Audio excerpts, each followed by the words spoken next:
Yes, Comic Boom here in my backyard, relaxing, chillaxing, sipping Corona Light.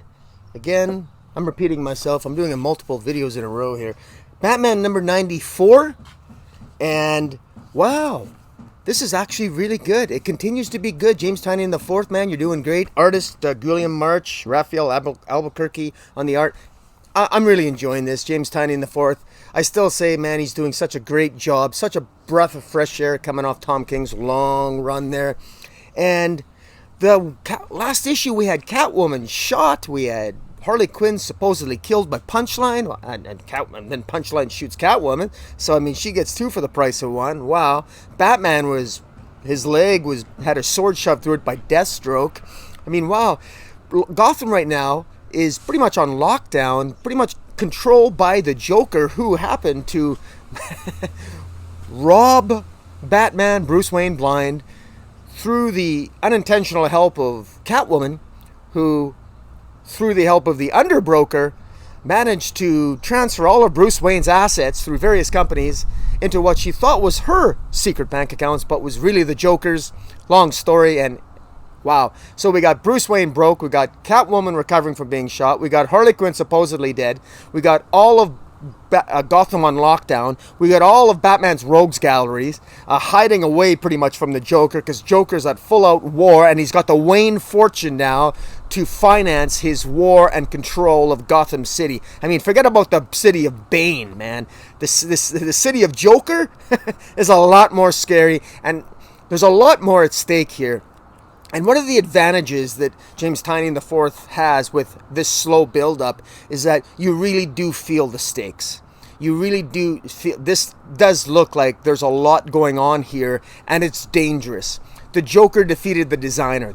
We didn't know who the designer was. The Joker was the designer, or had killed the designer and was pretending to be the designer, as all part of some elaborate ruse to put all the grand designs of Catwoman and Penguin and himself and Riddler into play, all manipulating Batman. Now, Batman figured most of it out, but not the most important part, and that is namely that the Joker acquiring his fortune and ultimately turning the tide on both him and Catwoman and having his whole world crash down. Now, what I love about what a character that is introduced here is a character by the name of Alex. His name is Cassandra Wycliffe Baker, and this Cassandra Wycliffe Baker is the person that the designer originally defeated. Remember that the designer, when the designer was explaining his origin to the Joker and to the Catwoman and to Riddler back in the early days of Batman, their designer said that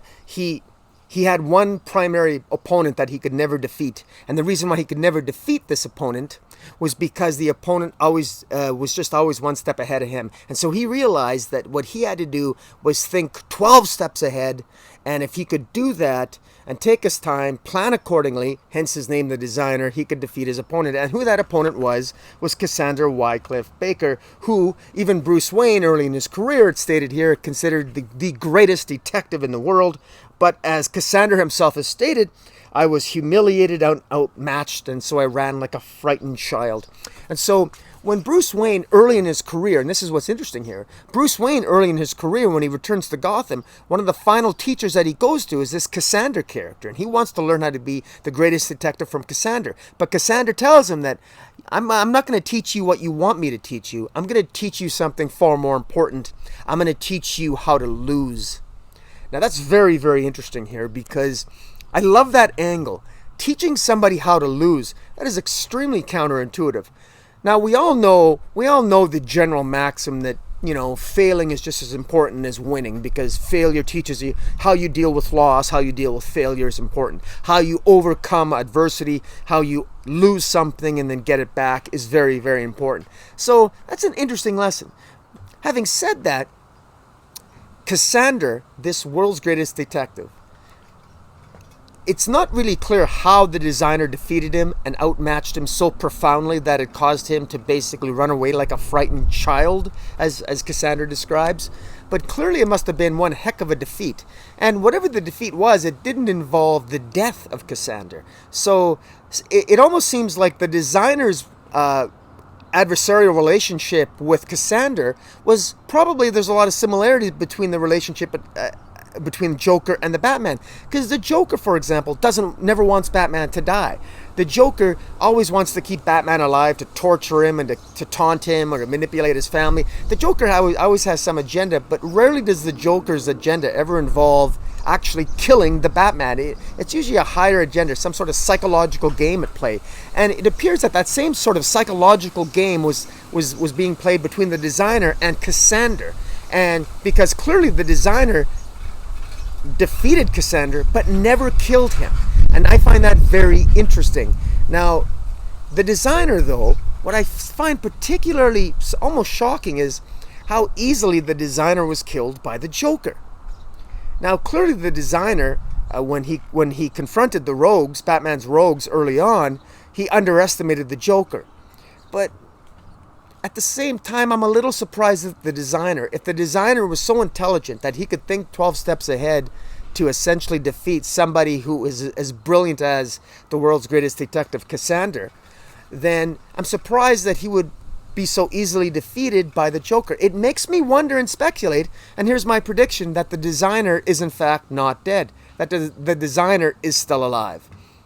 And maybe that's a little crazy to predict, given how this story has gone, but I just can't see the Designer doing this. I think if the Designer was intelligent enough to defeat somebody like Cassander, that I think that the Designer had such a grand design, was thinking so far ahead, that the Designer anticipated his so-called death at the hands of the Joker before he even met with Batman's rogues gallery to begin with. That's my prediction. So I think that the grand play here is going to involve the Designer, because I think the Designer is simply too awesome a character to actually really be dead.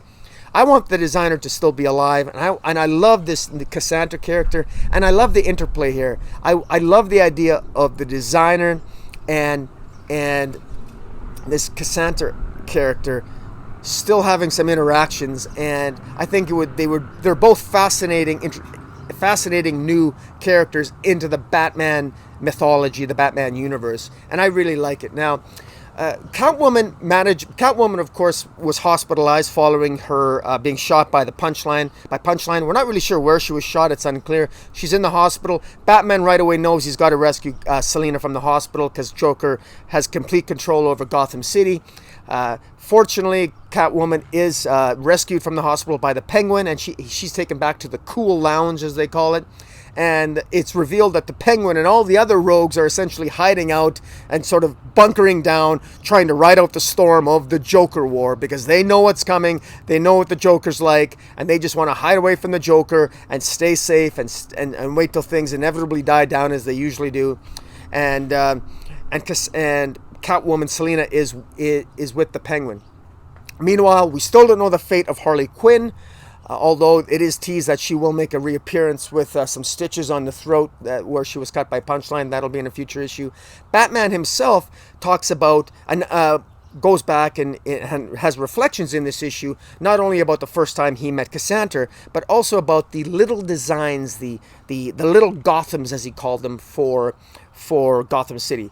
And when Bruce Wayne reflects back on little Gothams, he's reflecting back upon when the idea and the conversations he had with Alfred. And those conversations about how he had designs on Gotham, that he had dreams about what Gotham's potential could be, and he would often, apparently, Bruce Wayne would draw on napkins and write down all his ideas in terms of how to improve Gotham, the various designs, and he called them his little Gothams. And so the concept and the whole theme of a design is rampant throughout this series, leading into Joker War, which officially starts off next issue in issue 95. And I like that, the idea of a design, the idea being that all of us have plans. Remember that wonderful little joke, the funniest joke you can imagine? You want to make God laugh? Tell him your plans. You could say, you want to make the Joker laugh? Tell him your plans, right? Who's God here? In any event, I like the idea. You want to make God laugh? Tell him your design. Tell him your plans. And everybody has a plan. Everybody has a design. Everybody has a desire. Everybody has a prediction. There's the birds again. I don't know if you guys can see the birds up there. they just gave birth. Little birds are in there, and the it's amazing. Huge caterpillars the bird brings back. I don't know what kind of bird it is. I just, it's amazing. Anyways, but the idea of a grand design, we all have plans for our life. And then what happens with them? In this case, Batman has all these designs, and as Batman reflects, he never really explored any of them.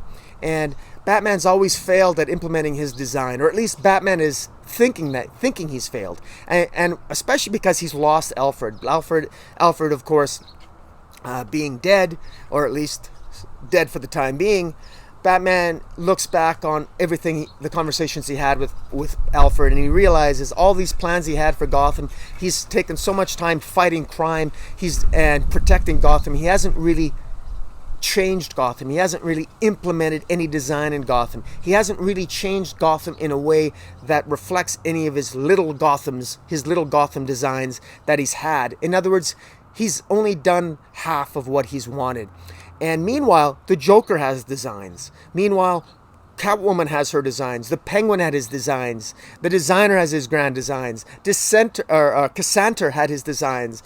And ultimately, some of us who have designs, we fail and we lose. How do you deal with losing? How did Cassanter deal with losing? What were some of the lessons on losing and how to lose that he taught Batman, that Batman will lose now in his war against the Joker in Joker War? This isn't the city of Bane. This is the city of Joker now. What's going to happen? How you deal with loss, how you deal with failure once you fail to implement your designs, your grand design. How do you stay 12 steps ahead of potential failure? That's pretty hard to do. That's what the designer did. But even the designer ultimately lost. Isn't it kind of ironic that the designer, in trying to purport to help the rogues, was ultimately defeated, completely killed and destroyed on his first attempt to do something outside of defeating his arch nemesis Cassanter, his first attempt to broaden his rogues gallery, and he's killed by the Joker? That's kind of pathetic when you think about it. The designer, in a way, is kind of a loser. He only really had one opponent, and then he can't defeat anybody else. It's kind of interesting. That's why I'm thinking that the designer is really still alive, because I don't think that a designer would be that pathetic. But maybe he is. Maybe the designer never learned the lesson that he inflicted upon Cassanter, namely how to lose. In any event, it makes you think. I like the themes that this story has. It's actually really good. I'm enjoying it, guys. Tell me what you think. I'm hoping that we're going to get some Harley Quinn next issue coming in. I haven't really peeked ahead. I'm not a huge fan of the 1 in 25 variants. I think they're kind of boring, even though the art's nice by Jorge Jimenez. I'm not a huge fan of it, and I wish they would have just made them the cover Bs, making them the 1 in 25 during a pandemic and preventing people who are on a budget to be able to afford them. I think was a really big mistake by DC. I think they would have sold many more, and it would have been better for the industry and for readers and collectors as a whole if you'd have just sold those as cover Bs, all those 1 in 25 variants. But that's just me. Guys, tell me what you think of Batman issue 94. Hit the subscribe button. Every now and then, stop reading your comics. Go outside, listen to birds, sip a Corona, and enjoy life. Just because it's a pandemic doesn't mean you can't enjoy it. Okay? And hit the subscribe button and blah, blah, blah. Comic Boom out.